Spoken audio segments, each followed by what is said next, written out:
Salve, salve! Muito bom dia, estamos aqui na PAN para mais uma edição da nossa revista radiofônica. Vem com a gente. Aqui tem informação, prestação de serviço, entretenimento, tudo isso no papo dessa terça, 21 de agosto de 2018. Corrida ao Planalto. Ibope mostra Lula com 37% das intenções de voto. A cada nova pesquisa renova-se a pergunta de $1 milhão da política nacional. Quantos votos o ex-presidente consegue transferir para Fernando Haddad? Partida precoce. A vida, a obra e a morte de Otávio Frias Filho, diretor de redação da Folha de São Paulo. O jornalista, ensaísta e dramaturgo de 61 anos foi vítima de um câncer iniciado no pâncreas. Cabeça disruptiva. Em tempos de vacas magras, inspire-se na história de Caio Carneiro, um jovem brasileiro que aos 25 anos acumulou seu primeiro milhão e hoje, no comando de uma grande empresa de venda direta, lidera milhares de pessoas mundo afora. Também palestrante e investidor, o Caio é autor de um livro que está em tudo que é lista de mais vendidos, o best-seller Seja Foda. Esses são alguns destaques do Morning Show que está apenas começando. Paulinha, muito bom dia. Qual a nossa hashtag? Vamos lá, Edgar. Nessa segunda, 2 integrantes do Exército foram mortos no Rio de Janeiro. São as primeiras mortes de militares desde que começou em fevereiro a intervenção federal à segurança pública do Estado. Acho que é uma boa oportunidade, Ed, da gente discutir novamente os rumos dessa ação. Então, vamos ali para o Twitter com uma hashtag séria hoje.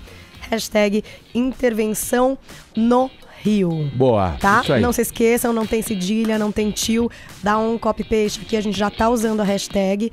Tudo que vocês comentam a respeito do programa faz parte da nossa transmissão. Então a hashtag intervenção no Rio, se for para os assuntos mais comentados do Brasil nessa manhã, tem prêmio para vocês. Boa, Paulinha. Outra forma de interação aqui do nosso ouvinte, do nosso espectador, é pelo WhatsApp, 11 931 17009 é o nosso número. Você vai nessa onda aí da nossa hashtag intervenção no Rio, contar pra gente aí o que você tá achando, o que você acha da intervenção federal no Rio de Janeiro. Também conte pra gente quais medidas, na sua opinião, deveriam ser adotadas pelo próximo presidente no sentido de diminuir a insegurança que toma conta não só do Rio de Janeiro, mas também das grandes cidades, das grandes capitais do país. Conta pra gente, 11 931 17009 é o nosso WhatsApp, aguardando mensagens em vídeo, tá bom? Vamos lá, no mais, você pode acompanhar o Morning Show pelo aplicativo da Jovem Pan, assim você leva a nossa programação para ouvir e assistir em qualquer lugar, a qualquer momento, tá bom? Também pelo nosso portal jovempanfm.com.br, pelo nosso canal no YouTube, que é o youtube.com/morningshowjp, e nas mídias sociais. Estamos por ali, no Instagram, também no Facebook com conteúdo extra. Passe na nossa página, deixe o seu joinha, que a gente fica contentão e feliz da vida. Todos convidados a passarem a próxima hora e meia, né? Conferindo aqui tudo que rola no nosso Morning Show, porque o programa está apenas começando. E para abrir esse noticiário, a gente registra aqui e repercute a morte do jornalista Otávio Frias Filho, diretor de redação da Folha de São Paulo. Vini, uma notícia que pegou todo mundo de surpresa. Cara novo, 61 anos de idade, né?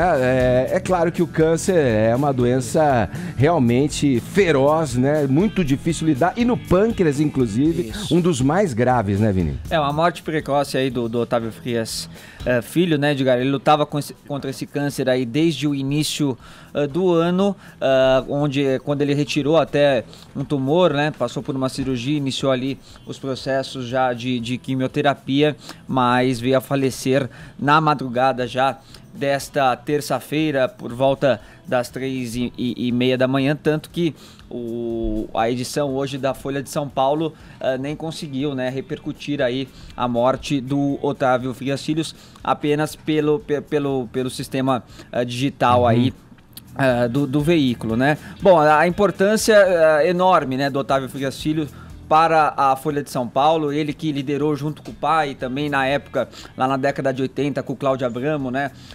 Eles faziam ali todo o projeto editorial, participaram, né, da criação do manual de redação que o Otávio Frias Filho liderou, e tiveram um papel fundamental naquele processo onde o Brasil saía do regime militar, e aí a Folha apoiou, né, as diretas já e deu uma voz enorme para a sociedade civil naquela época, tanto que anos depois a Folha viria a se tornar aí o jornal, né, o veículo impresso de maior circulação no país, de maior venda no país também. Então ele faleceu hoje no Hospital Sírio-Libanês, tinha 34 anos já de Folha de São Paulo, como você falou também, né, dramaturgo, jornalista, criou o projeto Folha, que era um conjunto ali de diretrizes, né, que determinavam as linhas do jornal, e ele mesmo definia essas linhas como o seguinte, Edgar: tinha como proposta realizar um jornalismo crítico, apartidário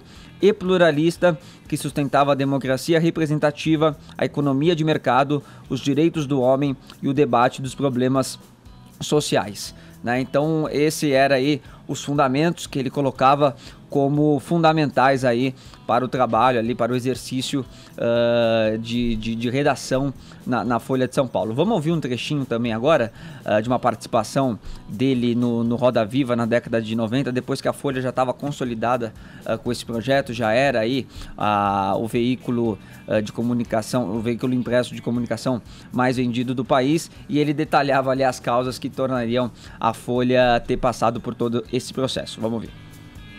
De coisas.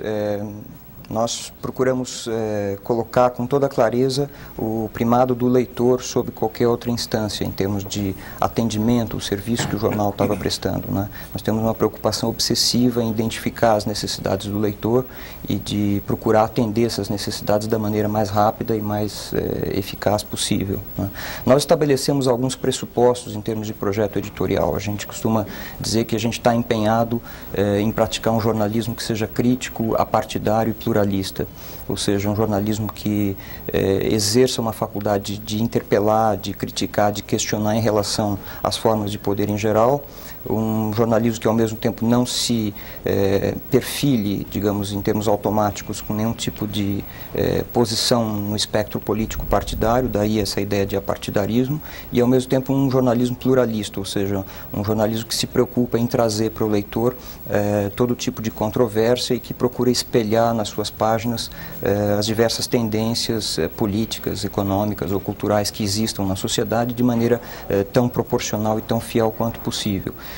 Eu acho que esses pressupostos... Então aí um trechinho aí do Otávio Frias Filho no Roda Viva. Teve duas participações dele, né, no programa, uma na década de 80 e esse que a gente ouviu agora na década de 90. Então já tem repercutido bastante, vários colunistas da Folha têm prestado aí as suas homenagens, né, as suas lembranças, suas referências que tinham ali do Otávio Frias Filho. Eu queria destacar do Clóvis Rossi, né, que diz que sempre teve, né, realmente essa autonomia para poder fazer um jornalismo crítico com todos, né. Destacou também o amor que o Otávio Frias Filho tinha pelo teatro, principalmente pelo texto do teatro, né, que lembrava ali um pouco do texto de literatura, porque ele era muito apaixonado. E ele contou uma história, Edgar, eu falei aqui, né, a Folha, o jornal tem disso, né, você não consegue, às vezes a coisa acontece ali na madrugada, você não consegue colocar no dia seguinte. Na edição do dia seguinte, ele tinha rodado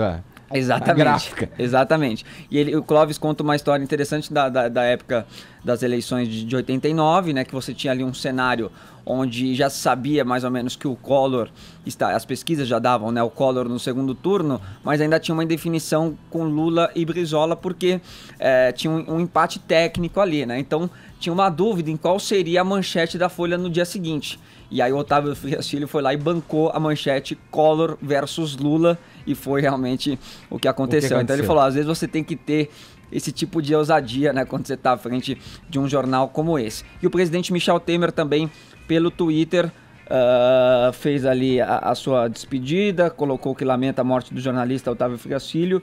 Sob a sua direção, a Folha tornou-se palco dos grandes debates intelectuais do país, com pluralismo e diversidade de opiniões. Meus sinceros sentimentos à família, amigos e jornalistas da Folha por essa perda tão prematura. Uma última informação, o velório ocorre a partir das 11h30 agora da manhã, cerimônia de cremação a partir da 1h30 da tarde no cemitério Horto da Paz, em Itapecerica da Serra. Edgar. Ô Paulinho, o Vini destacou principalmente a atuação como editor, né? O editor-chefe da Folha de São Paulo, jornalista, o Frias, mas ele também, como disse aqui, ensaísta, dramaturgo, tem atuação em outras áreas da escrita também. Né? Teve seu primeiro texto, que era um ensaio-reportagem, na verdade, que foi o terceiro sinal aqui no palco, acabou se transformando num monólogo, e que também iniciou uma parceria com a Beth Coelho, que foi protagonista e intérprete de diversos textos depois, aí sim, direcionados para o palco do Otávio Frias Filho. Outras atrizes bastante famosas também interpretaram textos dele no teatro, como a Marisa Hort, a Tônia Carreiro, e realmente ali ele viveu grandes sucessos, e por que não também, às vezes, peças incompreendidas, né, Edgar? Assim que as pessoas também se arriscam no texto de dramaturgia, e assim fez Otávio. Ô Joel, o Otávio Frias, a gente estava falando aqui há poucos dias, né, sobre a questão da Editora Abril, né, das gerações que vão se sucedendo à frente desses grandes veículos de comunicação. O Frias não foi diferente, né, ele assumiu ainda menino, né, já assumiu posições dentro do jornal, né? Exato, assumiu bastante jovem, e foi sob ele que a Folha teve essa cara e essa identidade de um jornal, assim, eu diria, com uma alma jovem também, com uma alma inovadora, muito rápida, sempre atrás da notícia, dos fatos antes dos outros, também na área de cultura, e sempre provocadora, né? A Folha é um jornal que eu, pelo menos, acompanho as pessoas que leem aí, todo mundo muitas vezes fica com raiva lendo a Folha, né? E tem certeza que a Folha está do lado contrário. Para quem é de direita, acha que a Folha é de esquerda, quem é de esquerda acha que a Folha é de direita, mas muito por isso, porque ela estava sempre provocando, e por isso se tornou uma leitura indispensável. Hoje em dia é o grande jornal realmente brasileiro, e o Otávio Frias realmente é uma perda muito precoce. Outra coisa, ele sempre garantiu que dentro do jornal imperasse uma real pluralidade de opiniões, tá? Eu faço parte disso, eu sou um colunista da Folha, e tem colunistas ali que discordam de mim, assim, 100%, polos opostos do debate, e a Folha sempre tentando acolher a todos. Isso é uma obra direta dele, assim, a visão dele para o jornal sempre foi essa, buscar o debate, buscar as posições, e sempre foi uma pessoa muito ilustrada, né? Escrevia ensaios para a Folha também. Sempre nos ensaios dele você vê, nossa, alguém que estava estudando neurociência, que está sempre na vanguarda dos debates aí. E, enfim, uma grande perda aí. Vamos ver quais os rumos que a Folha toma agora. Ô Edgar, a gente falou esses dias aqui muito, né, da ruína aí do jornalismo impresso, né? E ontem aqui o Bob Wolfenson, ao falar, né, da decadência da Editora Abril, das dívidas, citou a Folha como uma referência, como um exemplo ao contrário, né? Que conseguiu ter uma saúde financeira, né? Conseguiu ter uma administração melhor. Claro, passou pelas mesmas dificuldades, mas conseguiu se manter ativa no mercado, né? E desde cedo foi pra internet, né? Apostou no digital, assim, e na internet, na coisa com o UOL, assim, e tem sido muito bem sucedida nisso. O ex-presidente Lula lidera a corrida para a presidência da República. Segundo pesquisa Ibope divulgada ontem, o petista segue isolado na dianteira com 37% das intenções de voto. Quem vem na sequência? Vamos para aí, para a filinha que é puxada pelo ex-presidente Lula, Caio. O Bolsonaro, que vem logo em seguida num cenário que tem o Lula, que eu acho que é um tapa na cara da democracia brasileira você colocar o Lula aí nas pesquisas, já que o Lula é preso, é um presidiário e não é candidato à presidência da República porque é ficha suja. Bom, posto isso, vamos lá.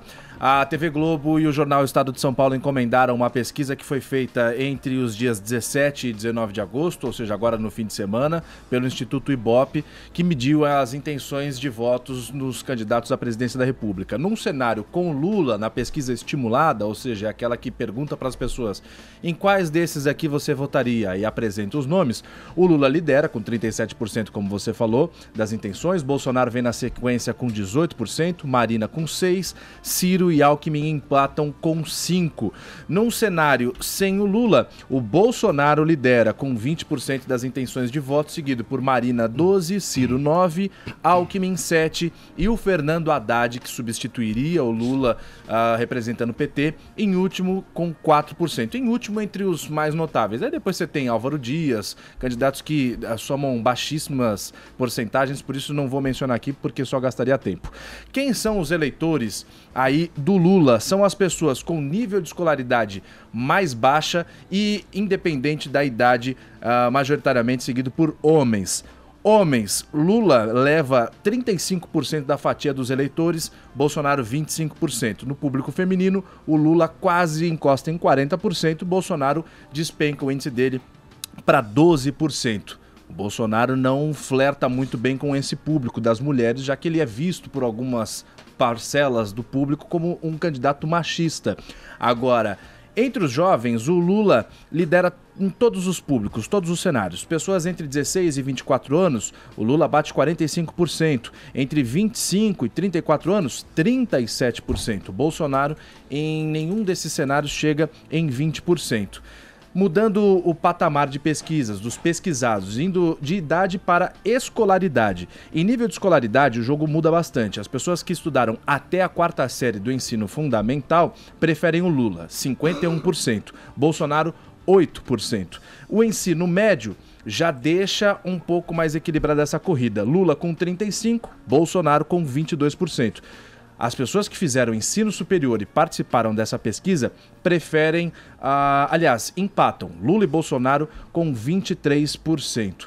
Agora, a renda é um fator bastante decisivo. Famílias que vivem com até um salário mínimo preferem majoritariamente o candidato do PT, o Lula. Agora, aquelas que vivem com mais de 5 salários mínimos preferem o candidato do PSL, Jair Bolsonaro. Olha, só para falar com relação ao nome dele, tá ainda ouvindo a entrevista no Jornal da Manhã da diretora do Ibope, a Márcia Cavallari, Caio. Ele consta na pesquisa e vai constar na pesquisa que é registrada junto ao TSE enquanto a candidatura não for indeferida.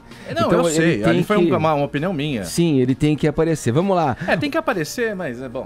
Dentro desse critério, né, do registro do TSE, porque as pesquisas são registradas, né, no Tribunal Superior Eleitoral. Ô Joel, vamos lá.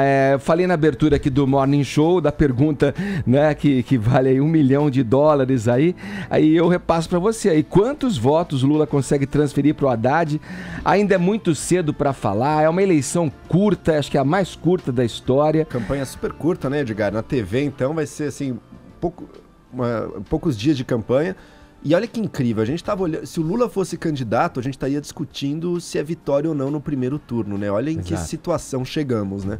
É a população brasileira que está passando por muitas dificuldades e está se lembrando, poxa, e aqueles anos que a gente estava crescendo, né? Que a renda estava melhorando, que a gente tinha um otimismo, a gente acreditava no Brasil, nos nossos negócios, comprando celular, viajando.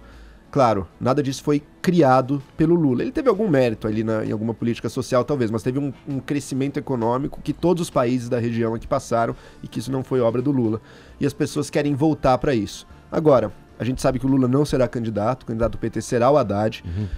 E pela nossa experiência passada, eu diria que o Lula é muito bom, sim, em transferir o voto nessas eleições nacionais. Basta lembrar que ele fez a Dilma, fez o Brasil, né, eleger 2 vezes a Dilma, que não é nenhum poço de carisma aí, e o curioso é que fez o Brasil eleger a Dilma quando batia lá nos 80% de aprovação num governo, né, muito bem sucedido, né, diante da população, né. Resta saber o quanto essa situação dele atual como preso, né, pode também comover, digamos, inflamar, né, a população e atender a um pedido dele de transferência de voto, no caso, para o Fernando Haddad. Né? Eu não acho nem que a prisão seja positiva para a imagem dele, eu acho que não, ela traz problemas, porque ele tá fora, ele não tá tirando fotos, ele não tá aparecendo. Não, mas o que eu quero dizer com relação a gerar um clamor em torno disso. Eu acho que tem muita gente que vota no Lula, que gostaria de votar no Lula, mas que também não tá achando que é uma grande injustiça ele tá preso, sabe? Que não tá disposta a lutar por ele, ou não acha que ele tá sofrendo um martírio ali. Eu acho que a população vive naquela mentalidade, olha, corrupto, ele deve ser assim como todo mundo é, mas pelo menos quando ele era presidente as coisas iam melhor, ele ajudava o povo. E os outros roubam também, mas não ajudam o povo. Então eu não acho nem que essa narrativa de uma prisão política, acho que essa aí engana só uma pequena parcela do eleitorado. O grosso gostaria de votar no Lula, mas não pensa assim. Perto do fim do segundo mandato do Lula, eu era um sujeito recém-formado, tinha pouco tempo de saído da faculdade e também comprei um baita carro legal, porque era aquela época que você comprava carro em 777 anos de parcelas e tal. Você tinha a linha branca sem o IPI, você comprava geladeira, reformava a sua casa e tal, um monte de coisa. A época dos taxa zero. Lembra que tinha anúncio na televisão, compre seu carro zero em 80 meses e tal e coisa, e daí por diante, o seu dinheiro rendia muito mais. Tinha crédito pra lua de mel até. Você tinha o cartão lá pra decorar a sua casa também, que era na linha do Minha Casa Minha Vida e tal. E as pessoas construíram verdadeiros castelos para aquela época. Eu era um menino 10 anos atrás, eu tinha 20 e pouquinhos anos e já comprando um carro bom e tal. Eu também tinha essa sensação, cara, o Brasil tá voando. E era a época que o Obama falava, esse aqui é o cara. Aí depois a gente foi vendo que, na verdade, o Lula era o cara porque ele é o tiozão pinguço do churrasco, né? Aquele cara gente boa. Eu imagino que se ele chegar aqui, ele vai ser amigão de todo mundo e tal. E esses patrimônios a gente tinha a sensação de que estávamos construindo castelos. Mas não eram castelos de areia, porque veio a primeira crise e aí a gente viu que tudo desmoronou. Todo mundo ficou inadimplente, todo mundo teve que vender o carro e daí por diante. Completamente. Era um crescimento baseado só no consumo de curto prazo, né? Todo mundo consumindo agora, mas sem corrigir os entraves que o Brasil tem para produzir, para investir no longo prazo. Então, infraestrutura precária, sem investimento, regras do jogo muito ineficientes aqui. O Brasil não é um bom lugar para se fazer negócio. Então, realmente, a população que não poupa. Então, realmente, a gente estava crescendo num afã de consumo de curto prazo insustentável. Quando a maré baixou, e essa maré afetou vários países, não só o Brasil, quando a maré baixou, a gente viu como era ilusório todo esse crescimento, né? Mas mesmo assim as pessoas se lembram disso e lembram bem, e eu acredito que o Haddad herdará sim a maior parte dos votos que hoje estariam com o Lula. Por isso eu colocaria o Haddad no segundo turno. O Joel, aqui ainda repercutindo a entrevista da diretora do Ibope, a Márcia Cavallari, entre esses 37% de eleitores lulistas, digamos, que vão votar no Lula, que a pesquisa agora aponta, desses 37%, 28% transfeririam o voto para o Fernando Haddad diretamente, tem certeza disso. 22% talvez, e 39% desses, lembrando, desses 37 que votam no Lula, não votariam no Fernando Haddad, segundo essa última pesquisa aí. O Haddad, já mesmo desconhecido de grande parte da população, já parte alto, e conforme a campanha se fixe nele e a ideia que o Lula apoia ele se fixe nele, muitos desses indecisos, e até alguns que dizem que não votariam, acho que vão acabar sim seguindo o que o Lula fala e associando ele ao Lula e votando nele. O Zé Maria Trindade está com a gente, fala diretamente de Brasília, vamos repercutir com ele também esse nosso papo aqui acerca dessa última pesquisa do Ibope. Trindade, bom dia para você aí em Brasília. Pois é, muito bom dia, Edgar, bom dia a todos. Olha, Edgar, foi o assunto ontem aqui em Brasília. Antes era Bolsonaro, né? Porque os políticos consideram monstro tudo que não é espelho. E ficavam imaginando como o Bolsonaro consegue tantos votos e tal. E agora o assunto é Lula. Ele travou o debate das esquerdas, né, porque é uma incógnita que não está resolvida, e além de ter uma estratégia considerada suicida, está pelo menos dando certo para o ex-presidente Lula. O que ninguém acredita aqui é na possibilidade de transferência de um novo poste, de criar uma nova Dilma Rousseff através de Fernando Haddad. Agora, isso que o Joel falou é muito importante, porque sim, existe a possibilidade do Fernando Haddad ir para o segundo turno. Muita gente apostava, inclusive, na possibilidade da dobradinha de sempre, PSDB e PT, mas agora acham aqui que esses 20%, 19%, 21% e tal do Bolsonaro, isso é definitivo e dificilmente isso será modificado. Fernando Haddad tem mais de 2 minutos, é muito, para o tempo de rádio e TV, e isso é um ponto positivo. O que ninguém sabe exatamente é o momento em que o Lula deve finalmente desistir e passar aí a campanha para Fernando Haddad e Manuela Dávila.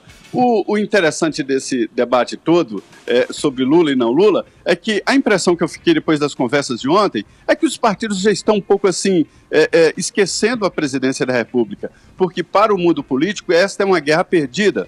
E agora eles apostam forte na formação de bancadas no Congresso Nacional. Porque sabem, Edgar, que quem domina o Congresso domina o próximo presidente, o próximo governo, seja ele quem for, né? É isso. Obrigado, Trindade, pelas informações. Um abraço para você. Bom trabalho aí na capital federal. Bom dia. Opa, um último comentário rapidinho sobre isso. Interessante pensar agora o que vão fazer Marina e Ciro, né? Porque é quem gostaria de herdar esses votos do Lula. Marina é dobra, né? Marina já herda uma boa parte Vai deles. pra 12 se o Lula não Exato, não grande tá no parte da páreo. população brasileira se identifica com ela, e eu acho que a estratégia dela vai ser tentar também apelar um pouco para esses votos indecisos, que tem muitos aí que poderiam ir para ela, e pro Ciro Gomes, que não conseguiu capitanear a esquerda, vai se mover mais pro centro, vai se destacar um pouco dessa esquerda mais convicta, mais radical, e tentar pegar mais eleitores de centro aí, dado que o PT vai chegar forte. Boa. Agora só o Alckmin que não deve estar muito feliz com esses números Pois aí. né? é, hein? Deu uma empacada ali. Vamos ver com o começo do tal horário, né, O televisivo. impacto foi né? tão grande que ele até trocou o nome da vice, né? Numa entrevista ontem. Minha Né? gente, depois Falou de que era a Cátia Abreu. depois de Eliana pra Angélica. Agora a Cátia Abreu em vez da Ana Amélia, né? Eu acho que ele ficou ali influenciado pelo Photoshop. Acho que sim. Vamos lá, uma das principais ativistas do movimento Me Too, de combate ao assédio sexual contra a mulher, Asia Argento, vou chamar assim porque ela é de origem italiana, Paulinha, está sendo investigada pela polícia de Los Angeles. O motivo, Paulinha, é o acordo que a atriz e diretora fez com um jovem que disse ter sido abusado por ela. Que história, hein? Olha. Hã? Quando aí... Quando eu normalmente os papéis, né, são inversos aí, né? Mas agora, como temos uma mulher, né, assediando um menino, um jovem, é uma novidade pra gente nesse diálogo que a gente vem travando aqui de tempos, a partir, inclusive, do surgimento desse movimento Me Too, né, Paulinha? E a Asia Argento, ela foi uma das primeiras denunciantes do Harvey Weinstein, inclusive em maio desse ano. Ela fez um discurso em Cannes, dizendo que ali era o campo de caça do Weinstein, que lá ela foi estuprada quando tinha 21 anos, em 97. Então, realmente, ela estava bastante à frente do movimento. E essa denúncia e desse acordo que ela teria feito, e ao que indica fez mesmo, né, com esse garoto, o Jimmy Bennett, hoje com 22, na época com 17, foi exposto pelo New York Times. O New York Times recebeu toda essa documentação por um e-mail anônimo que mostra a troca de mensagens entre os advogados de ambas as partes para fazer esse acordo. Quer dizer, não houve uma denúncia na polícia. É uma abafada. Abafou-se o caso. E nessa documentação toda, além da troca de mensagens entre os advogados e tal, tem a descrição do que teria acontecido em 2013 num hotel na Califórnia. Então, o que é que aconteceu? Esse menino de 17 anos, um ator que participou de um filme com a Asia Argento, ele interpretou o filho dela nessa produção. Ela tinha 37, ele 17. Então, ele teria ido ao hotel que ela estava com um acompanhante. E aí, ela pediu para esse acompanhante sair do quarto em que eles estavam. Eles ficaram sozinhos. Ela teria mostrado umas cartas que ela teria escrito para ele ali. Beijado o menino, oferecido álcool também para ele.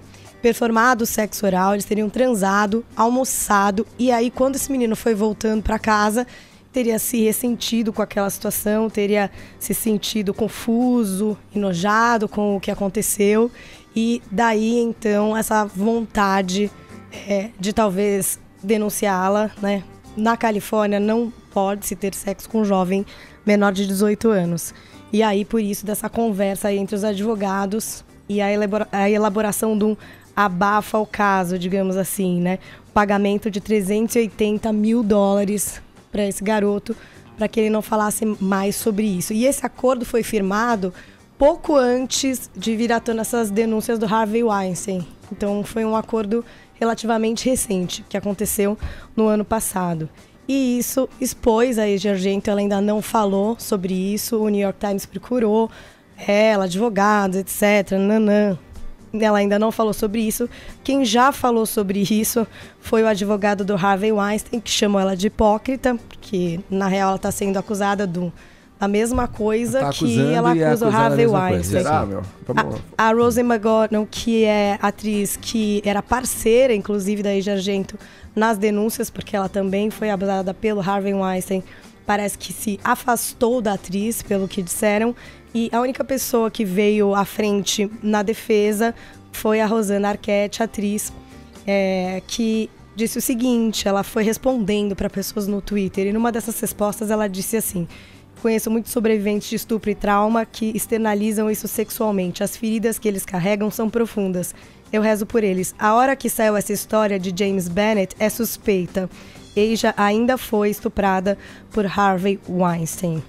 Então, meio querendo dizer que é estranha a exposição dessa história, como se fosse uma possibilidade de uma jogada do Harvey Weinstein para descreditar uma das suas principais denunciantes. Vamos ser sinceros aqui? Deixa eu passar a bola para vocês, que é a seguinte pergunta, assim, jogar aí. A nossa sociedade machista é capaz de subverter até nesse caso e achar que, como é com o menino, a mulher com o menino, tipo, ok, beleza, é aceitável. Pra mim não é questão do sexo, Edgar. Mas não é questão do sexo dos envolvidos. Vamos dizer, o Weinstein era alguém que chantageava mulheres, que estuprava, que fazia a carreira delas depender de favores sexuais, ou seja, um monstro predador. Pelo poder que ele tinha. O caso que foi descrito aqui, ela seduziu um jovem, pô. Elas tiveram sexo consensual com um jovem. Pode até ser contra a lei na Califórnia, isso tem que ser visto, mas não tem nenhuma comparação entre o que é de fato um abuso sexual e um estupro e um caso desse, de sedução entre uma pessoa que é maior de idade e outra uma que é maior e outra que é menor, sabe? No fundo, isso é um resultado dessa histeria feminista que se criou inicialmente para proteger a mulher. Ah, ela transou e ficou arrependida, então ficou confusa e vamos acusar. Agora inverteu os papéis, o gênero das pessoas aí, mas é a mesma coisa. É absurdo que esse caso esteja sendo usado para dizer que ela é hipócrita. Ela transou com um jovem, pessoal, isso acontece. Podemos discordar moralmente disso, talvez legalmente tenha um problema por causa das leis do lugar, mas ela não estuprou ninguém, ela não chantageou ninguém. O que ela fez não se compara nem um pouco com o que um cara como o Weinstein estava fazendo. Não tem a ver com o sexo desenvolvido. Se fosse uma mulher e um homem, é a mesma coisa. Você comparou com... o caso já por si comparado na nota da Paulinha com o do Harvey Weinstein, mas ela não exerceu uma posição de poder em frente ao menino menor de idade ainda, iniciante na carreira de ator? Não, ela não, tudo indica, ela não forçou ele fisicamente, ela não chantageou ele moralmente ou profissionalmente. Mas peraí, no relato diz que ela deu álcool pro menino. Mas ela forçou ele a tomar álcool? Menino de 17 anos não bebe? O Harvey Weinstein forçou a entrar no hotel? Forçou porque ele dizia o seguinte, olha, a sua carreira depende de você fazer um favor sexual pra mim. E quando isso tá em jogo, daí sim. Agora, no caso dela, não, chamou o menino, conversou, mostrou umas cartas, tomaram uma bebidinha e deu em cima dele. Ele poderia ter rejeitado também, acontece. Agora, não teve aí estupro, né? É ridículo compararem as coisas. Por uma questão moralista, e que antes o moralismo viria de uma coisa mais cristã, conservadora, anti-sexo. Hoje em dia ele vem dessa ideia que o feminismo trouxe aqui, de que, nossa, se tem qualquer desigualdade entre os dois, então o sexo é um pecado que não pode acontecer de jeito nenhum. Isso é uma hipocrisia total. Claro que eu vou falar, tô doido pra comentar essa nota. O negócio é o seguinte, tudo depende do ponto de vista, porque se fosse o contrário, se fosse ela uma menina de 17 anos e ele um cara de 40, todo mundo ia falar, tá vendo? O cara usou da força, eu não veria problema nenhum. Usou não sei o quê, pra fazer ela tomar álcool e tal. Eu vejo problema pela questão que é o seguinte, o menino tem 17 anos, ela tem o quê? 37? Pô, eu tenho 31, jamais eu sairia com uma menina de 17 anos. Você fala, pô, não faz sentido, você já é um velho, cara, com uma menina de 17. Mas até aí não é nenhum problema aqui no Brasil, por exemplo, lá é contra a lei e tal. Mas vamos colocar as coisas com coerência, como eu sempre falei. Nesse caso, eu acho essa história muito estranha. Por quê? O menino tava no quarto de hotel, aí tiraram uma terceira pessoa, o menino ficou lá. Ficou porque quis, né? Ela mostrou umas cartas, deu álcool, e aí ele foi pra casa e falou, pô, que horror. Pelo amor de Deus, vamos sem mimimi. Não tem essa. O cara quis também. Não vem querer agora forçar a barra com a mulher. Eu acho que não tem nada de absurdo nessa história, porque um cara de 17 anos já não é um boi, mas já é um garrote. O cara já tem como se defender e tal. Vai ficar falando que ela me deu álcool, eu nem percebi o que estava acontecendo. Percebeu sim. Almoçaram juntos no dia seguinte, né? Vem me dizer que foi estuprada. Porque é absurdo. Agora, que nem a história do Seal. É só colocar no Google, Morning Show Seal. Quando uma menina acusou o CEO de ter atacado ela, só que a menina tava na casa dele, parece que ele já tinha passado uma cantada na cozinha, depois ela foi pro sofá, falando, calma, o que tá acontecendo? Eu gosto de contestar essas histórias quando eu vejo coisa estranha. Eu acho que esse menino não é vítima coisa nenhuma, minha opinião. Só que também, aí eu vejo hipocrisia na história inteira, porque se ficar provado mesmo que essa menina fez isso, essa mulher fez isso e tal, e ela vem me assediar a bandeira contra o Harvey Weinstein, tá bom, uma coisa não tem nada a ver com a outra, só que se você tem teto de vidro, você não vai ficar apontando o dedo pros outros. E outra coisa, que eu vejo muito estranha, não, eu vejo uma coisa que chama atenção, esse fato chama a atenção que quando surge fumaça, você primeiro tem que investigar. Senão, então, já parte do pressuposto que tem que acabar com a carreira dessa mulher, como ela fez para acabar com a carreira do Harvey Weinstein, como se faz para acabar com a carreira do Woody Allen, como se faz para acabar... Surge uma denúncia, acaba com a carreira. Eu acho que o maior risco que tem é fazer igual o Caio tá fazendo, colocar tudo no mesmo... Então, mas não é na mesma diferença. caixa. Tem muita diferença e o Joel colocou aqui as diferenças. Eu acho que porque existe você já diferença. olha do ponto de vista da vítima. Não, se o cara eu acho cometeu que um existe crime, diferença entre o que aconteceu com o Harvey Weinstein e esse caso. Eu acho que, por exemplo, aquele caso do Ansari, aquele indiano que faz várias séries muito legais, Master of None, é um cara que também, por exemplo, foi acusado por uma menina que saiu com ele, foi na casa dele, teve um encontro com ele, aí ela depois se disse arrependida e se sentiu sexo oral 3 vezes e depois acusou, né? Então, por exemplo, isso é o quê? Você teve um mau date, não deu certo, sei lá, você preferia não ter transado com aquela pessoa, foi um date que deu errado. É diferente de uma situação de assédio, é diferente. O que aconteceu com o Harvey Weinstein, Caio, você não pode jogar todo mundo na mesma bacia. E esse é o risco, por exemplo, que a Asia Argento, se ela fez isso, ela tá errada. Agora, aí... ela não deixa de ter sido estuprada e coagida pelo Harvey Weinstein. A gente não pode excluir. Aí ela carrega um trauma e dá direito pra ela sair. Não dá direito para ela fazer nada. Mas agora, ela não um deixa... discurso de ódio, quando você vai pra cima de um homem, pra cima dela. Tá vendo, vagabunda? Acho que eu sou o único aqui que não vê problema moral nisso que aconteceu entre os dois aí. Parece ter sido totalmente mas se existe um problema na lei, ela vai ter que responder por isso, o problema dela. Mas o que eu tô querendo dizer... As pessoas transam, daí uma delas... As pessoas fica arrependida, isso acontece. Ela percebe que ela pode se vender como vítima pra mídia e, portanto, processa pra ganhar um dinheirinho e pra ganhar fama. É isso que a gente vê acontecendo hoje em dia muito. Isso se confunde com casos reais de estupro e de assédio. Perfeito. Perfeito mesmo, Caio. Então concordo. Não bota tudo na mesma bacia. Eu boto tudo na mesma bacia. Você tá quando botando. existe assim, surgiu uma denúncia. A denúncia é válida, a pessoa pode fazer uma denúncia, qual é o problema? Não presta, a Paulinha não vai... A gente tá falando da denúncia do menino da mesma forma, por exemplo, como a gente tá falando da denúncia que a gente fez aqui do CEO. A denúncia é válida, tem que ser ouvida. Pode ser que esse menino tenha sido coagido. Um pouco menos pode de ódio, ser. mas estamos falando. Não, um pouco menos de ódio, porque vocês estão achando que ele achou uma delícia maravilhosa e que ele tá denunciando falsamente. Eu acho que ele tá aí no direito dele de fazer a denúncia. Agora, vai se averiguar a história. Ela chegou a pagar pelo silêncio dele. Então, se alguma culpa no cartório ela tem. Talvez a culpa na lei da Califórnia. A menina aparece agora falando, o Caio me assediou, eu vou arrancar uma grana dele. Eu falo, vai em frente, minha filha. Eu não assediei ninguém. Você sabe que a sua carreira vai ser arruinada por causa de uma denúncia de alguém que tá afim. Principalmente porque ela agiu contra a lei. Ela não poderia transar com um menino de 17 anos.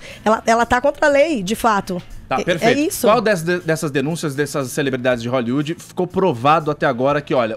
Posso falar? Pouquíssimas, na verdade. E essa é a grande demanda até desse movimento Me Too, que você tá querendo pôr em descrédito por causa de uma outra história. É isso que eu acho perigoso, não é pôr entendeu? Em descrédito, exatamente. A questão é essa, tem que se averiguar. Agora, a gente não pode falar de uma denúncia, a gente tá falando dessa, a gente fala da do CEO e de qualquer pessoa que denunciar, ela tem o direito de fazer isso. Eu só sou a favor agora, isso vai ser investigado. De minar uma carreira. Não. A denúncia é feita e você pode falar sobre ela. Agora, o Woody Allen foi inocentado. Ele é inocente mesmo. E a gente já falou aqui muitas vezes sobre isso. Agora, se a filha dele vem chorando, dá uma entrevista na televisão, fala novamente sobre esse assunto, a gente não pode retomar.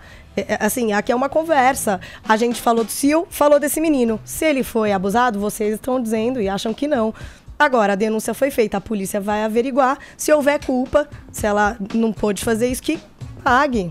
Vamos lá, deixa eu dizer aqui pra você, caro ouvinte que nos acompanha em imagens, se você pode assinar o nosso canal no YouTube, você ainda que não é integrante, não é inscrito no nosso canal, pode ir lá, já são mais de 200 mil, mas ainda falta a sua inscrição, youtube.com/morningshowjp, agora 10h41, horário de Brasília. Jovem Pan Morning Show.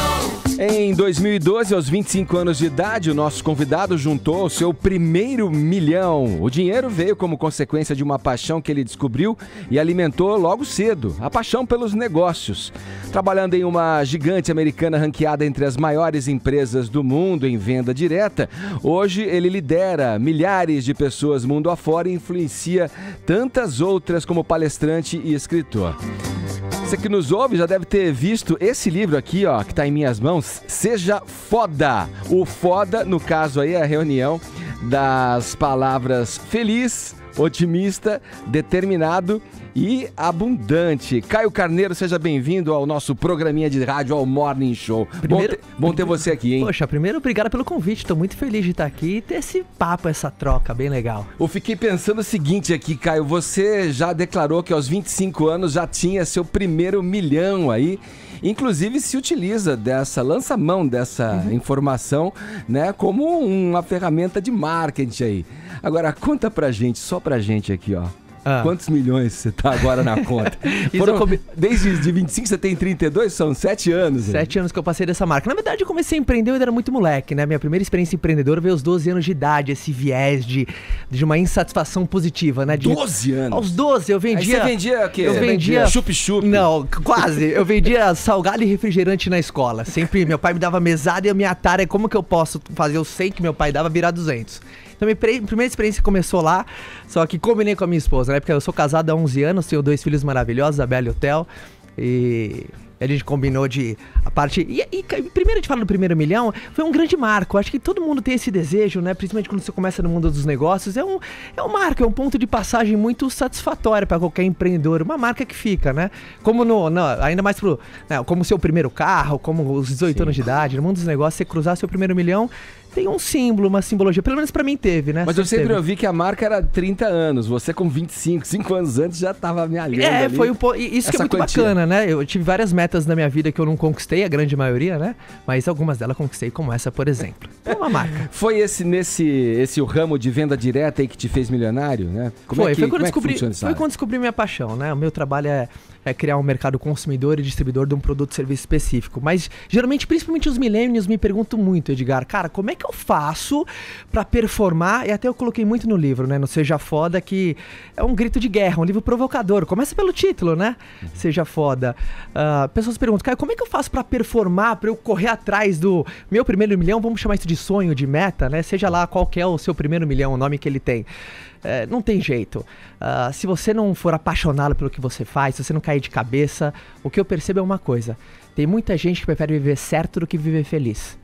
Cara, Edgar, quanta gente faz aquilo que não gosta pra ganhar aquilo que sabe que não merece, mas tá lá às vezes pra agradar papai e mamãe, ou pra parecer certo perante a sociedade. Sim, o que eu recebo de mensagens que pessoas escolhem caminhos e reclamam dele. Não, você me parece um cara determinado, mas você não pode eliminar o fator também, sorte, momento certo, hora certa, né, lugar certo. Tudo. E assim, essa palavra acompanha muito a minha vida, sorte, né? Só que tem muita gente que vai pro campo errado da sorte, leva pro campo do esoterismo, pelo campo da misticismo, da religiosidade. Eu tenho que, claro, orar todos os dias para as pessoas certas aparecerem na minha vida, que para mim foi determinante. Só que para mim, sorte só acontece para quem tá em movimento. Boa. Ô, Caio, me parece também que um dos fatores aí que é fundamental você ter para entrar nesse ramo e atrair tanta gente ao seu redor também é o poder da oratória, né? Eu vejo que você fala muito bem e isso é esse poder de persuasão que faz tanta gente andar no mesmo caminho que você, né? Eu acho que para qualquer coisa na vida, sabe? Enfim, as pessoas que eu mais admiro, e é impressionante, para mim a principal habilidade de um líder é saber passar visão, poder transferir o que sente pro peito do outro, né? Todo mundo fala, por exemplo, a palavra venda. Tem muita gente que abomina o vendedor, mas poucas pessoas entendem o que é venda. Por exemplo, no meu processo de entendimento, vender alguma coisa, ou uma visão, ou uma ideia, ou um caminho, é você transferir a emoção sobre algo, alguma coisa e alguém. E é impressionante, se você pegar pessoas de qualquer tipo de profissão, as que melhor performam são as pessoas que melhor sabem vender os seus serviços, as suas qualidades, os seus defeitos, é importante saber vender seus defeitos, para você conseguir atrair seus semelhantes. Essa que é a grande sacada. O que você já vendeu, Caio? Puta, eu já vendi coisa pra caramba. Além de salgados Além de salgados e refrigerantes, bom, eu já flutuei sobre vários negócios diferentes até achar minha paixão, que foi com marketing de relacionamento. Mas já vendi peça de carro, caminhão e trator, eu fazia embreagem de homocinética, uma empresa familiar. E aí depois fui trabalhar em táxi aéreo com meu pai, depois fui rede de estacionamento com sócio, até quando eu descobri minha paixão, que eu acho que essa é uma grande estratégia, né? As pessoas testam poucas coisas. Sabe uma coisa que me aflige, tendo 32 anos de idade? A coisa mais injusta da vida é você, aos 17 anos, ter que escolher o que você quer fazer pro resto da vida. Verdade ou não é? Sim, eu tô passando por isso. Então, eu já testei várias coisas. E eu acho que é aí que faz se encontrar paixão, né? Pessoas se arriscam tão pouco testando caminhos, cara. Caião, eu quero gostar de você porque você tem o mesmo nome que eu e eu acho esse nome bonito. Pô, sua mãe tem bom gosto, hein? Sua mãe tem bom gosto. Sim. Você é Caio o quê? Todo mundo é Caio alguma coisa. Eu sou Caio Carneiro. Só não tem o segundo nome? Eu tenho Caio Gaeta Carneiro, é. Ah, eu sou Caio Felipe. Todo mundo é Caio Augusto, Caio Felipe. Ah, não, o meu é só Isso Caio Caio. acontece com todo mundo Super mesmo. Caio. Com João, Todo mundo que é com Caio. Pedro, todo mundo Você tem um tocou num sobrenome. ponto- Incrível. Você quer falar mais, Arthur? Não, Continue, o Arcon continue. não é Caio, ele não vai falar, não. Só que você falou um ponto que eu queria tocar. Manda. Você fez dinheiro com marketing de relacionamento. Sim, foi onde Eu vou fazer uma provocação aqui que eu acho que você vai já retrucar na hora, que você já deve ter ouvido isso falar várias vezes. Claro. O marketing de relacionamento é a chamada pirâmide, a Aham. conhecida pirâmide. Você começou na Monavi. Aham, minha Eu carreira conheço várias pessoas que fizeram Monavi aqui, pra quem não conhece, tá ouvindo fora de São Paulo geralmente, porque Aham. pegou muito em São Paulo entre 2010 e 2012. É uma empresa que vende pra você uma caixa Aham. que custava no mínimo R$2.300, Aham. uma caixa com suco de açaí, com alguns outros produtos naturais, Aham. e aí te obrigava a contratar outras pessoas, vender aquilo lá, contratando outras pessoas. Era uma pirâmide na leitura grossa, você pode me Claro, corrigir. claro. Só que eu conheço um monte de gente que entrou nessa e perdeu dinheiro. Aham. Você, ao contrário de todo mundo, você é a primeira pessoa que eu conheço que ganhou dinheiro. Como é que é isso, ô Caio? Na verdade, é bom. Primeiro, até você fez uma pergunta maravilhosa que é importante colocar aqui. Marketing de relacionamento é um mercado muito desconhecido, muito mistificado. E a grande função, como qualquer profissão... Monavi, Eu acho que assim, a venda direta é Herbalife. uma grande guarda-chuva a venda direta, né? Primeiro, assim, poucas pessoas sabem o que um profissional de marketing de relacionamento faz. Geralmente, quando eu me apresento, cara, você trabalha com o quê? Sou profissional de marketing de relacionamento. As pessoas, tá... Ser amigo das pessoas, que você faz? tem muitos relacionamentos. O que um profissional de marketing de relacionamento faz? Ele constrói o mercado consumidor e distribuidor de um produto ou serviço específico. Ele ajuda a empresa, em vez de a empresa, enfim, gastar altas quantidades de investimentos em mídia, ela paga para um profissional de marketing de relacionamento fazer isso. E aí a nossa função é encontrar consumidores, distribuidores, revendedores. Só que como você trabalha com massas, com muita gente, claro, você sim vai ter... Para mim, pior do que uma pessoa treinada a não fazer nada, é um destreinado na vida começar a fazer. Não existe nada mais perigoso do mundo do que o idiota motivado, né? Então é uma grande função de você treinar, de você fazer a coisa frase de certa. efeito essa daí, hein? Verdade ou não? É meio isso mesmo. Cara, agora deixa eu te perguntar. Mas ele não é forçado a... Não, mas deixa ele terminar. A entrar e a deixa eu fazer... terminar. E aí, a grande função é você montar esse mercado consumidor. Tem muitas pessoas que nem eu, que vão gerar negócios, vão construir um time de vendas. Tem muitas pessoas que vão só se envolver com uma empresa de venda direta simplesmente para consumir o produto, que é a grande massa, né? Existe muito mais quem come pão do que padaria.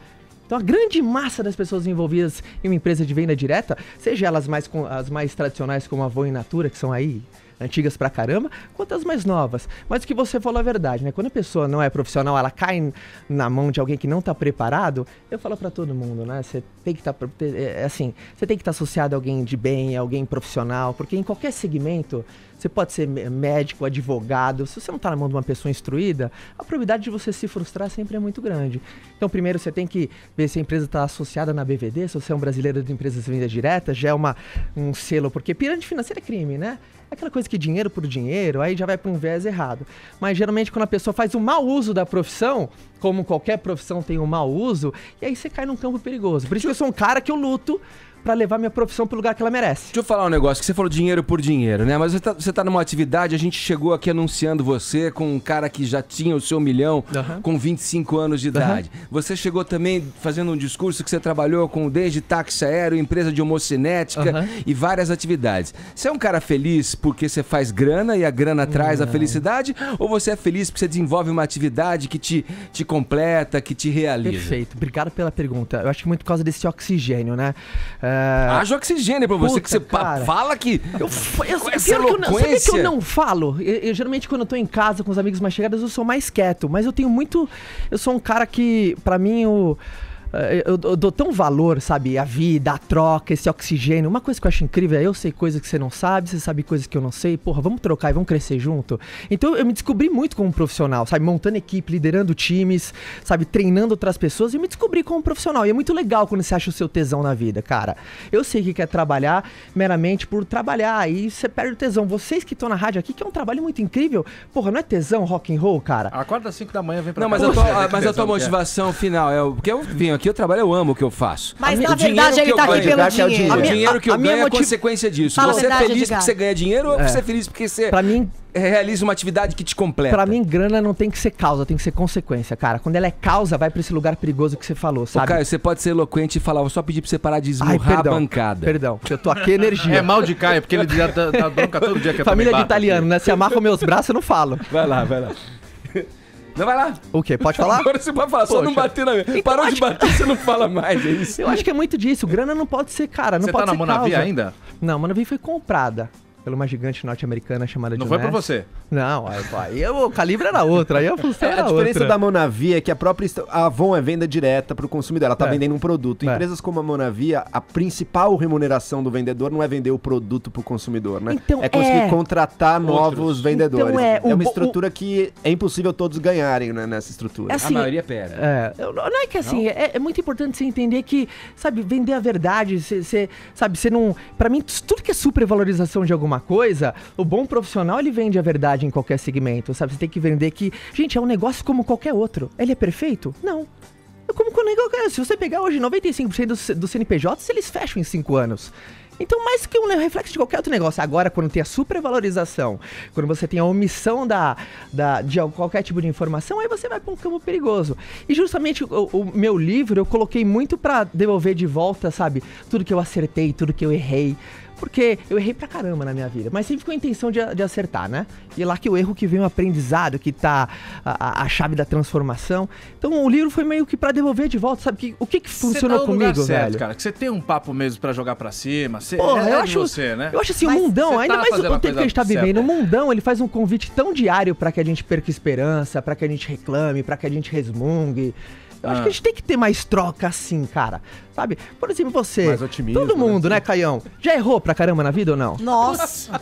Já errou? Principalmente Já sexta errou. e sábado à Caramba, noite. Eu velho. erro pra caramba, Só velho. hoje no programa? Das 10 às 11 já foram. É muito legal você ter essa troca, Eu vejo erro no aprendizados, sábado de cara. manhã, no domingo de manhã. Fala. Então acho que é sempre isso. Eu sempre pensei, quando eu lancei meu livro aos 30 anos de idade, foi um marco de devolver um pouco de... Porque assim, o hábito da leitura, honestamente, mudou a minha vida, cara. Eu até os 20 anos de idade, o único livro inteiro que eu tinha lido era O Suave Veneno do Escorpião, Bruno Surfistinha. É o único livro que eu tinha lido, porque a Raquel estudou na minha escola. Então eu tinha curiosidade pra conhecer a história dela. E o hábito da leitura mudou a minha vida, cara. Sabe, ler livro mudou a minha vida e como eu sou grato a um papel, sabe, reunido, porque às vezes numa dica, num toque... Qual que foi o livro que você leu que, pá, esse aqui mudou? Cara, o primeiro que eu li foi Pai Rico, Pai Pobre e depois Segredos de uma Mente Milionária. Fez aquele pá, aquele estalo, cara. Você gostou? Eu li eu li até a 15ª página, Os Segredos da Mente Milionária, eu achei bem autoajuda. É muito mais o momento que eu tava, sabe? Eu acho que eu tava precisando daquela medicina.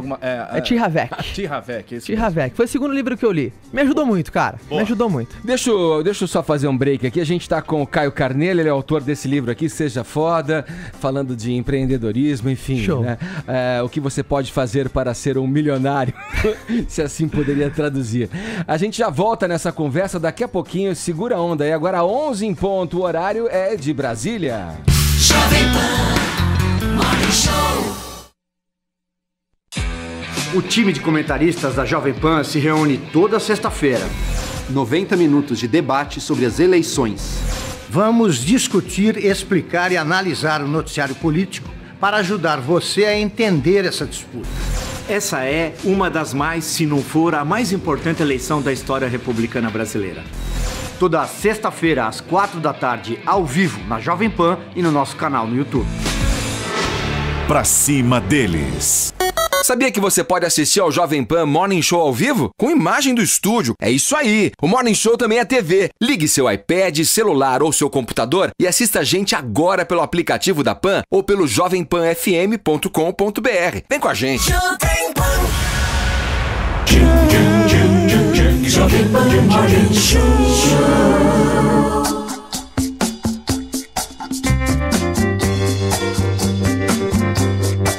A gente está aqui no Morning Show batendo um papo com o Caio Carneiro, um empreendedor milionário, nos ensinando aqui a como ganhar uns troquinhos a mais aqui. Você também, ouvinte que está interessado nessa história. Tem uma parte aqui que você fala de uma história da palma da mão, né? O que tem a ver a palma da mão com a construção dessa fortuna, dessa carreira bem-sucedida? Primeiro, a gente tá falando até no intervalo, né? Principalmente com o Caio, meu xará, que eu acredito, principalmente que eu coloquei no livro, né? Pra mim, 80% do sucesso emocional, 20% é mecânico. 80% é a luta interna da parada. E 20% dentro do teu segmento que você escolher é o pão nosso de cada dia ali. E dentro da minha carreira, dentro da minha vida, né? Porque pra mim sucesso não tem a ver só com negócio, e sim, sabe, o equilíbrio de todas as áreas. Foi muito na palma da mão. Pra mim, cada dedo foi fundamental na minha trajetória. O polegar significa positividade, né? Quando a gente mostra esse dedo pra alguém, significa... Joinha. E só que agora tem um mau entendimento. Tem gente que acha que positivo é o idiota bobo alegre, o alienado, né? Aquele bom demais. Não, pra mim uma pessoa positiva é aquela que reconhece os problemas que tem, mas só discute de solução.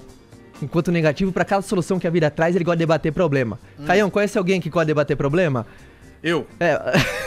Não, às vezes, sabe, te pega, só fala de problema, não traz um input de uma solução e aí a parada não anda. O indicador pra mim significa direção. Cara, como é incrível quando você tem meta clara no papel. Vale muito mais um lápis pequeno do que a cabeça grande. A galera não bota no papel. Isso todo mundo, é clichê, todo mundo fala. Tenha metas claras escritas no papel. Só que se eu tô em algum lugar de pessoas e eu quero encabular todo mundo, deixa eu ver o que você quer. As pessoas não têm clareza. 90% só tem planos na cabeça. O dedo indicador, muito interessante, né? O dedo médio.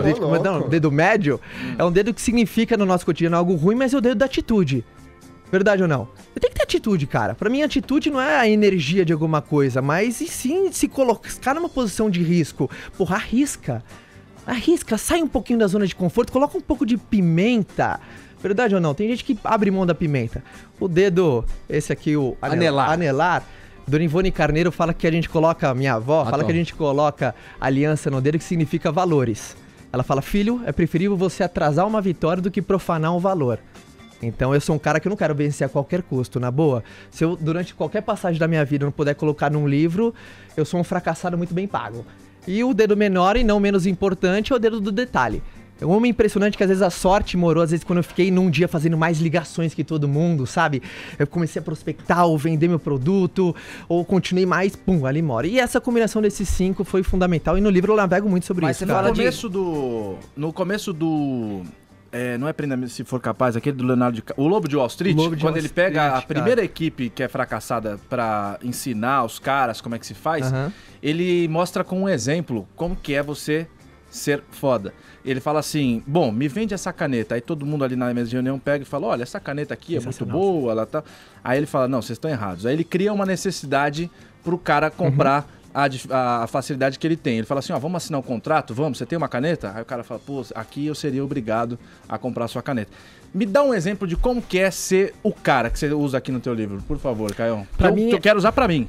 Principalmente quando você vende qualquer produto ou serviço, dentro da minha ótica, as pessoas não estão nem aí pro teu santo. Elas querem saber qual que é o milagre. Cara, vender qualquer tipo de produto, você vai ter muito desafio. Começa do processo inverso. Qual é o problema que teu produto resolve? Qual que é o problema que teu serviço resolve? Sabe, como que eu posso... Porque, honestamente, ninguém tá nem aí com o problema do outro. As pessoas estão preocupadas com qual? Com o meu problema. Como eu posso resolver o meu problema? E essa passagem é muito clássica. Ele cria uma necessidade, vamos assinar um contrato em você de 5 milhões? Ele fala assim, vamos. Você tem uma caneta? Não, eu tenho uma pra vender, quer? Então, é esse input. E quando você vira essa chave, você sai de uma performance mediana, média, medíocre, porque a venda, de novo, é a transferência de emoção, cara. Transferência de emoção. Quando não é a empurra-terapia. Sabe o que é o vendedor chato? É verdade ou não? Às vezes, a operadora de cartão que quer te empurrar, e a nosso mecanismo de defesa, quando alguém empurra, é o quê? A reação ao contrário. É o quê? Opa! Pessoa afasta. Então, aí que eu vejo a virada, cara. Vende mais benefício e menos produtos. Vende mais transformação e menos produtos. E o risco que você falou na última resposta que você estava dando, né? Porque às vezes não tem que ter medo de ter risco, mas às vezes o risco não leva a uma consequência muito grande e que você não consegue voltar atrás depois? Sim, mas esse é o jogo. Há uma diferença de você correr riscos e você ser inconsequente na minha ótica. Por exemplo, tudo que eu faço, eu sempre penso no pior cenário, claro. Mas tem gente que não pensa no pior cenário, né? E às vezes o pior cenário é tão ruim que a pessoa vai pra um ponto e não consegue mais cair. Como foi tão forte que não consegue levantar. Mas, cara, todo risco ele tem uma... Assim, é o preço do risco. Então, um pouquinho de pimenta... Mas quando você vende um sonho, você oferece o risco? Atente, se você não tem o risco, não tem a graça. Onde não há risco, cuidado. Sai fora. Pra mim não existe guerra sem suor. Caio, ouvindo você falar aqui, já dá pra ver que você realmente é um mago das vendas aí, alguém que consegue vender e fazer a pessoa acreditar e dar isso. Você já deve ter vendido muitas coisas. Hoje em dia você tá vendendo a si mesmo e essa mensagem de otimismo, né? Puta, e é uma coisa que eu amo tanto vender, cara. sabe? Vender o você pode, isso de uma maneira consciente, a minha grande função, sabe? Quando eu me lancei o livro com 30 anos, eu me descobri como autor também. Sabe, como que eu gosto de te provocar?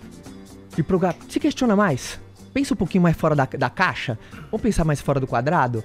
E é uma coisa que eu tenho tesão em fazer, que é de provocar. Porque quando você tem a insatisfação positiva de querer mais e melhor, cara, é transformador. Só que o grande vendedor também é aquele que às vezes faz a pessoa acreditar que o produto resolve tudo, né? E o produto nem sempre aí chega é um lá. rebote. Na verdade, esse é um vendedor que, pra mim, ele tem um sucesso de curto prazo. Joga na verdade, porque a verdade é invencível.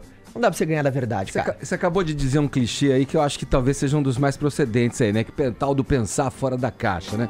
Às vezes o ouvinte que tá aí nos acompanhando, embora tenha feito aqui a introdução da tua atividade, tudo, ele deve estar perguntando, o que esse cara faz?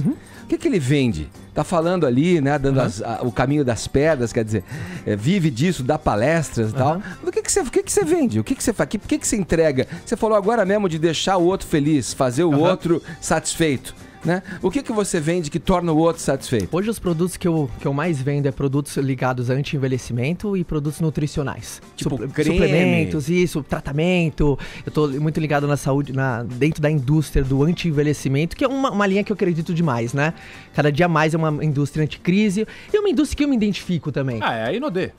Não, eu tô na Juness. Ah, tá. Mas peraí, traduz isso aí pro... O que você falou? São as empresas lá que... Trabalha com anti-envelhecimento, creme de tratamento, produtos de suplementação, proteínas, BCA, termogênicos. É uma coisa que eu gosto, acredito, você tem que ser produto do produto.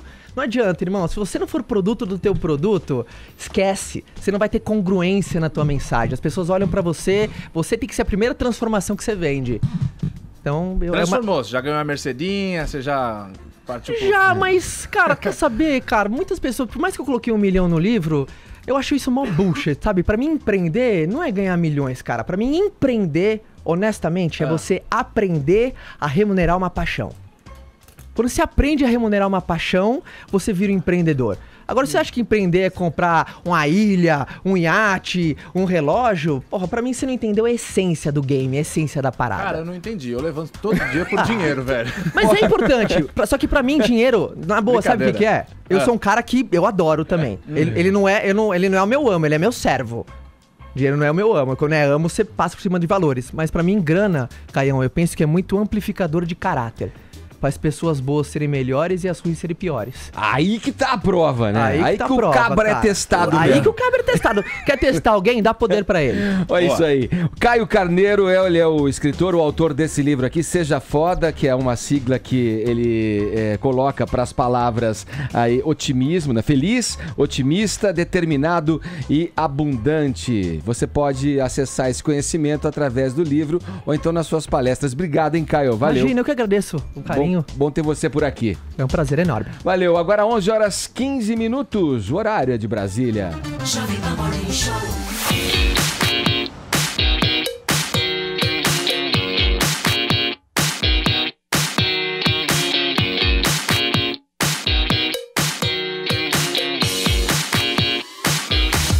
Vai cantar, Caio?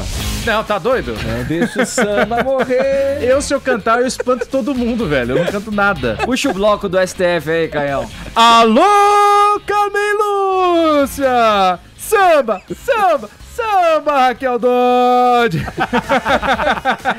Vocês viram essa ou não? Verdadeiro neguinho da Beija-Flor. Vocês viram essa? Qual é que é? No quesito descontração, Vini, qual que é? Quesito descontração. E harmonia, né? Nota! E harmonia, porque que nota olha... que você daria, Vini? Eu dou 10. 10? 10. Acho que Carmen Lúcia e Raquel Dodge já podem agora... podem aí executar uma nova função agora, que é o samba, né? Samba? Sambistas, né? Impressionante as duas cantando ali junto com a Alcione, né? A irreverência. Passa limpo esse enredo aí, Caio. Como? Não. É o Vini que passa. O Vini que tem os detalhes. Vai. Deixa o Vini passar. Vamos lá, Edgar, vamos lá. Você só ia cantar mesmo. Eu só ia fazer o Alô Carmen Lúcia. Combinamos legal aqui o momento. Vamos lá. O que aconteceu, Edgar, foi que a Alcione, cantora Alcione, participou ontem de um seminário Elas por Elas, realizado no STF, que contou aí com a participação de algumas mulheres, né, à frente dos órgãos da justiça brasileira. Entre elas, Carmen Lúcia e Raquel Dodge, né? E aí, num clima de descontração, Que legal, hein? as duas entraram ali junto com a Alcione e cantaram uma das músicas mais famosas da cantora, que é Não Deixe o Samba Morrer. Vamos ver de novo, Edgar? Pra mostrar é muito legal, né? Ouvinte aqui do Morning Show. A ministra do Supremo, é gente como a gente. Vamos lá, mostra de novo aí, Murilão. Outra leitura disso. Põe de novo aí, Murilão, um vídeo pra gente. Olha lá. Aliás. Olha lá. Vai, Camilo!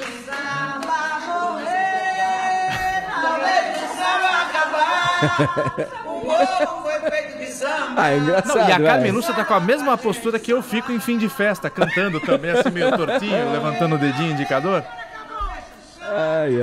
Raquel Dodge tá ali um pouco mais contida, mas ainda assim não foi indelicada e não negou o convite, cantou junto. E a Marrom, tá ali a Marrom. Ai, Carmen Lúcia! Olha lá, deu uma abraçada, aquela abraçada, né? Fim de festa. Aquela abraçadinha fim de festa. Tem uns tipo o Caio te deu agora também pra tirar foto. Ele te deu uma juntada e eu falei, vai beijar o cangote. Ou seja, a depender do STF, o samba continua firme e forte no Brasil aqui, né? Continua. Muito bom isso aí. Olha, nessa segunda-feira, 2 integrantes do Exército foram baleados e morreram. São as 2 primeiras mortes de militares sob a intervenção federal na segurança pública do Estado, decretada em fevereiro último. Estamos na linha com o Rodrigo Viga. Onde eles estavam quando foram atingidos? Passa limpo essa história pra gente. O Viga, bom dia pra você aí no Rio. Fala, Ed, baioneta. Beleza ou não? Beleza, e você, meu camarada? Tudo tranquilo, graças a Deus, rapaz. É tranquila maneira de dizer, força de expressão, né, mano? Meu caro Edgar, internautas desse Morning Show. Pelo segundo dia hoje, as Forças Armadas estão destacando mais de 4 mil homens para uma grande atuação em conjuntos de favelas, na zona norte do Rio de Janeiro. Alemão, Maré e Complexo da Penha. E o bunker, o Viga, você tá num bunker aí que o sinal tá comprometendo aí o bom áudio aqui, costumeiro do nosso programa. Vamos tentar a conexão. Tá ouvindo, Viga? Eu te ouço. Vamos lá, como diria um amigo meu. Procura um canto bom aí. Sabe, eu ovo, né? Assim como diz o sábio, né? Pois bem, então vou tentar ser rapidinho, porque é o segundo dia consecutivo, viu, meu caro Edgar? São das Forças Armadas nessas favelas da Zona Norte da capital. Já teve novamente nessa terça-feira tiroteio, bang-bang, e já teve conflito. As pessoas estão apavoradas, assustadas, não estão querendo deixar as suas casas em virtude dessa ação das Forças Armadas. Ontem, 2 militares morreram, inclusive. Primeiras baixas desde o início da intervenção, há pouco mais de 6 meses.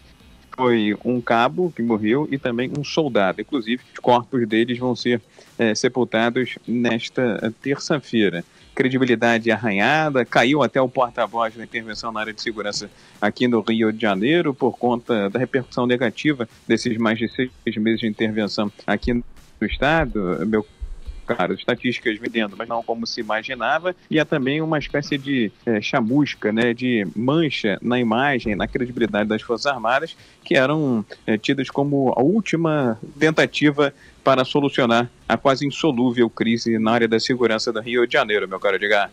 Legal, Viga, obrigado pelas informações aí diretamente do Rio de Janeiro. O Joel, a intervenção termina em dezembro, é o prazo final aí dessa intervenção desde o início, quando foi implantada e tal. Os reflexos, né, os fracassos, reflexos e razão de ser vão cair no colo do próximo presidente da República. O que você acha que caminho deve ser tomado nessa questão que é crucial, como falei no começo do programa, a questão da segurança, não só para a capital do Rio de Janeiro, que é talvez a mais vistosa nesse sentido, né, por ser um grande polo turístico brasileiro, onde vão muitos estrangeiros, não, mas para as grandes capitais também do país, né, que padecem dessa questão, né, dessa insegurança. Né? Pois é, Edgar, o Rio é o grande mostruário, o grande símbolo do caos da segurança no Brasil, e essa intervenção acabou sendo uma grande oportunidade perdida, viu? Porque, veja, a gente sabe que a segurança no Rio de Janeiro é precária, as forças de segurança são bastante corrompidas, muita fisiologia ali dentro, muita corrupção também ali dentro, é difícil a solução vir, portanto, de dentro delas, do comando delas, porque tá todo mundo meio comprometido. O estado do Rio de Janeiro tá sem recursos, Tá? Então, a solução tem que sim vir de fora. A ideia em si, em princípio, está correta a ideia por trás dessa intervenção militar. Agora, ela ter sido tão fracassada, assim, não mudou nada, parece, né? Parece que não teve nenhum ganho para a população ali, então ela saiu com uma imagem muito manchada. Mas, sem dúvida nenhuma, o Rio de Janeiro está numa situação que o governo federal vai ter que continuar cuidando dele, seja quem for o próximo presidente. E mais, a intervenção militar é uma intervenção muito focada apenas nessa área da segurança. Talvez a gente esteja pensando para o ano que vem numa intervenção mais geral, em que mais áreas do governo, do executivo, fiquem na mão do governo federal, também com mais aporte de recursos, para quem sabe aí conseguir melhorar um pouco a situação calamitosa do Rio de Janeiro. E essa opinião que você expressa foi muito divulgada na ocasião, né, da implantação, né, dessa intervenção no Rio de Janeiro, quando vários especialistas falavam, né, que essa intervenção deveria se expandir e abarcar outras áreas também dentro do próprio governo, que se mostra numa quase, se não numa calamidade, né, total. Né? Calamidade totalmente inoperante, né, uma situação de tragédia.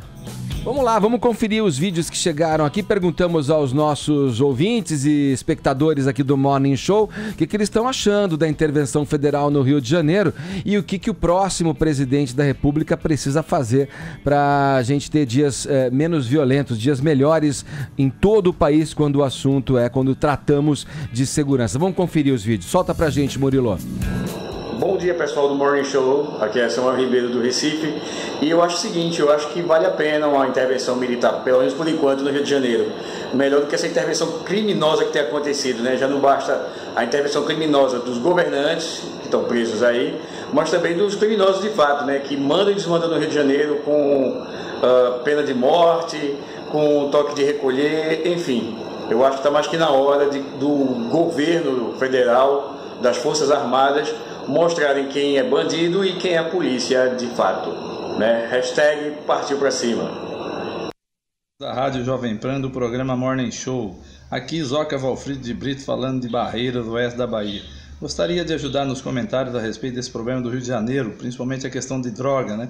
Que é o grande problema, e também ao roubo de carga. Questão de droga, eu gostaria de perguntar a vocês por que políticos e vocês da mídia em geral têm algum receio de falar que o grande problema é o consumidor. É o consumidor que tem lá, eu cito exemplo como aqui, se eu for no barzinho do Cassinho e ele não me vender cerveja, eu vou em outro lugar, beleza? Hashtag partiu pra cima. Bom dia, bancada do Morning Show. Primeiramente, eu estou com o carro parado. Sobre essa hashtag da intervenção militar no Rio de Janeiro, eu não concordo. Eu acredito que isso não vai resolver em nada. É muito paliativo, porque você vai lá combater criminalidade, sendo que os problemas são muito maiores, são sociais, são econômicos. Isso aí é como se você lavar uma sujeira de uma calçada onde em cima tem uma árvore que os pombos dormem. Todo dia você vai ter que lavar de novo aquela calçada.